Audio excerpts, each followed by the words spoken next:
diorang cakap, saya buat. Okay, mula-mula. Okay, Let's get ready with me. Pakai Lukfa punya cleansing balm.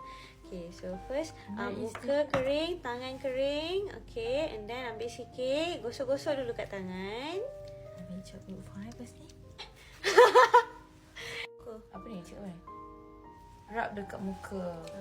Masa muka tengah kering, tak ada basah apa-apa.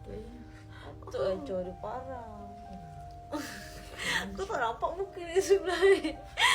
Basically kalau korang kat toilet senang lah sikit. Tapi ni basically ambil air sikit. Ini pun terlebih. Sebenarnya sikit je. Okay, rub. Okay. Dia nampak putih tu. So you emulsify dulu you punya cleansing balm, cleansing oil sebelum you bilas. Letlah sambil tu you akan slowly bilas, emulsify, and then baru boleh bilas. basahkan macam ni je. Guna balik.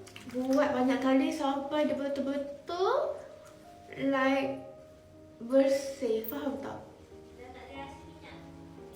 Okay, dah siap. So macam ni lah. Lepas dah bilas memang kulit jadi bersih, rasa tone-tone, rasa lembut. I pun dah teracun diorang punya Lukfa cleansing balm ni. I rasa korang pun kena try juga. Sepanjang dekat sini Najiha dengan Wara tak habis-habis puji Lukfa punya cleansing balm ni. Sampai I teracun, so I rasa korang pun kena beli juga. Okay, bye. Nak tidur dah. Bye-bye.